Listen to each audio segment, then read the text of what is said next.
I'm going to begin by asking a simple question. The term wellness is a Western term. Right? We are supposed to be well 365 days of the year. That's why we have so many festivals and vrats and everything from physical wellness to mental wellness, from pujas to chanting. We keep doing something in India as part of culture for wellness.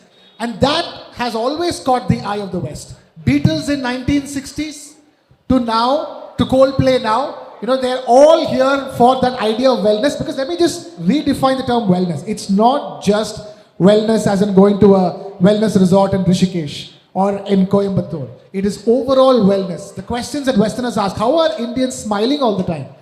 How is it that they are so happy all the time? How is it depression is not like the major issue over here? So many people, such limited resources, and yet we are over here. I'm going to put that into a context and go, when it comes to developing tourism in India, traditionally we try to copy the European model, have some big tourism sites, monuments that people will come for. But that's changing. And let me go back to Rishikesh again. Look at the kind of resorts and properties that Rishikesh is witnessing. And it is witnessing tourists from India and abroad. Right? Let me begin with Sadhvi-ji, and then I'll come to you as well.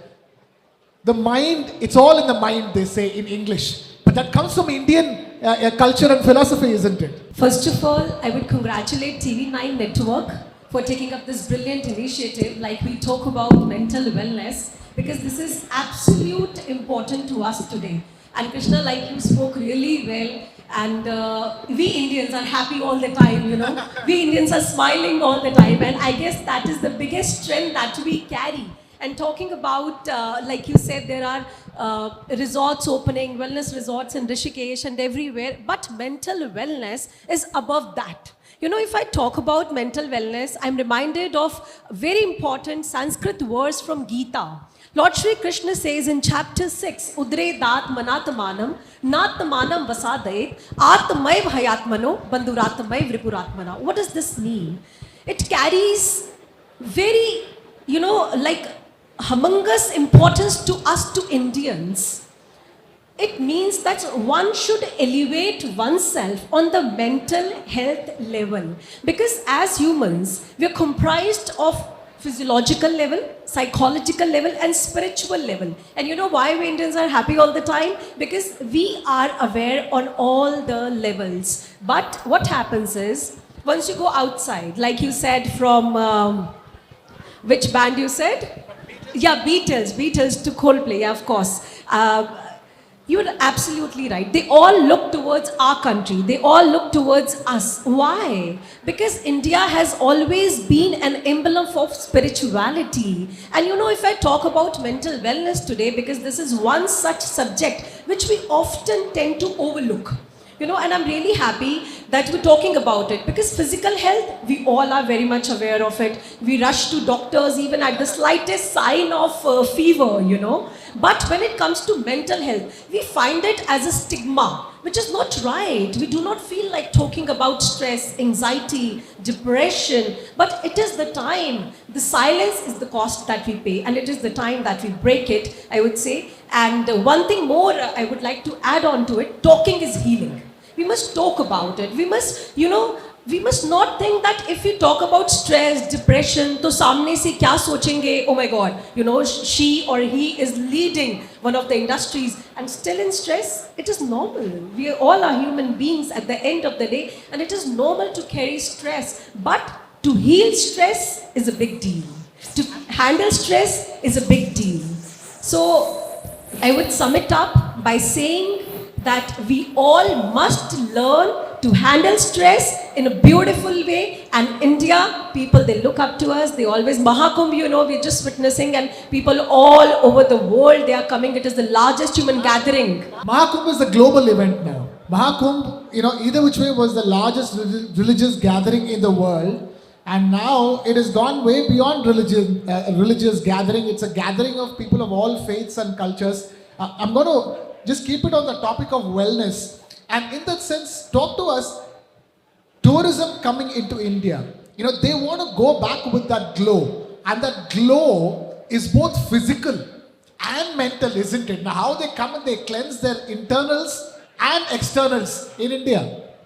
Absolutely. So, India is on the global platform, I do feel. You know, from the time when we were thought of as a developing nation, we are fast on the on the path to becoming almost a developed nation. So, we are doing really well where it comes to tourism.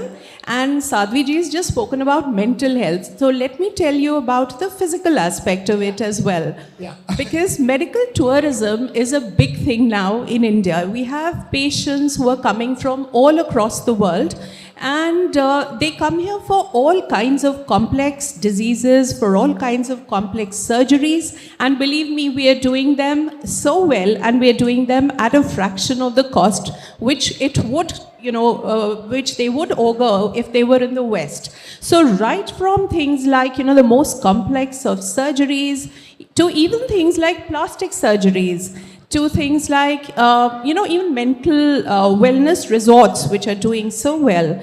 We have yoga, we have meditation. India is the home to so many different things. And I think with the global platform that we are on, I think everybody now recognizes the strengths of India.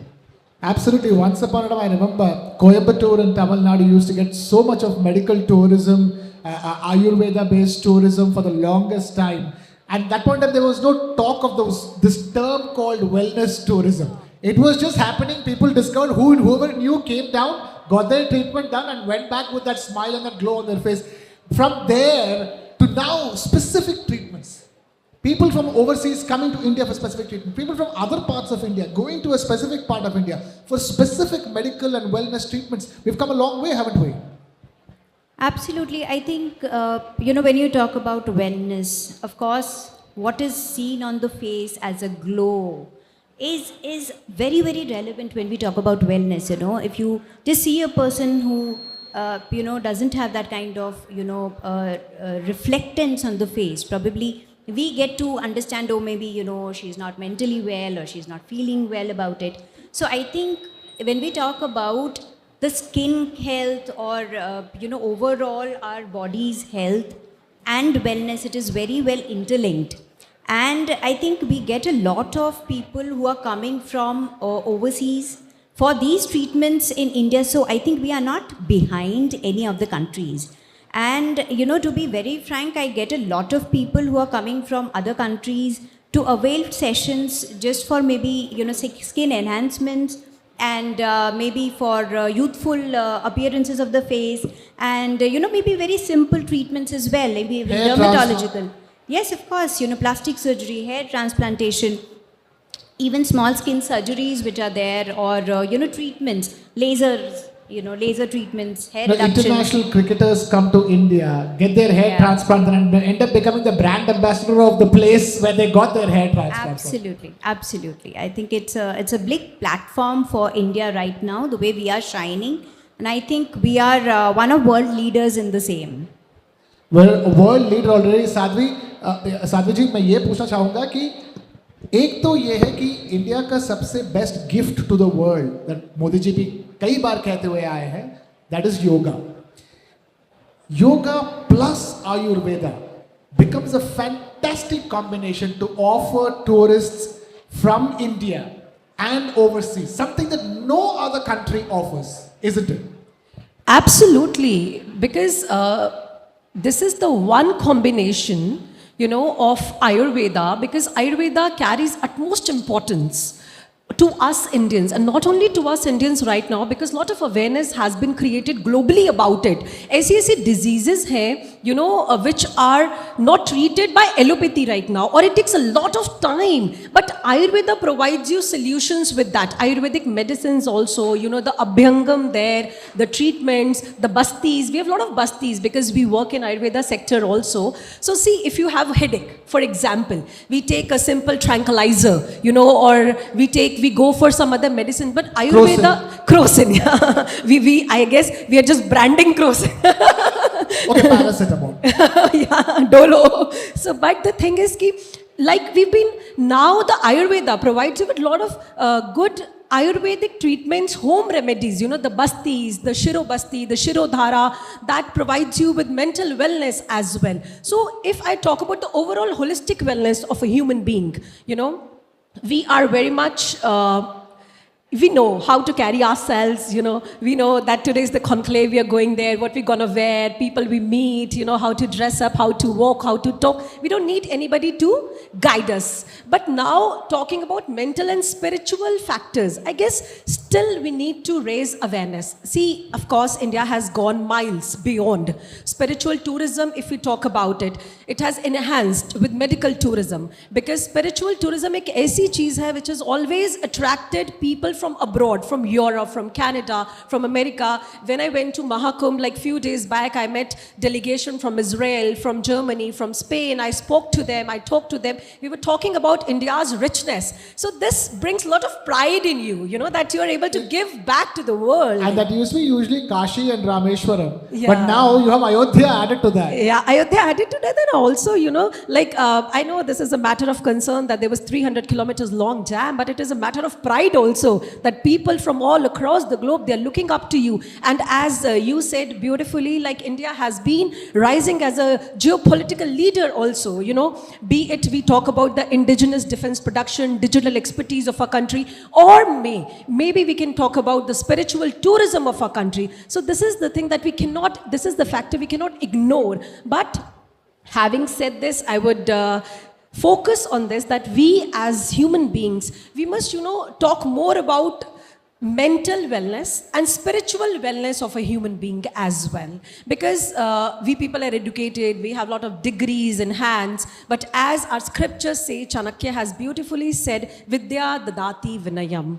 Knowledge brings a lot of humility, but today knowledge is bringing a lot of ego as well. So being a spiritual leader or being a spiritual mentor, I would urge this to everybody, that wherever you go, just become more humble. No matter how much you grow, humility is the ornament that we must carry.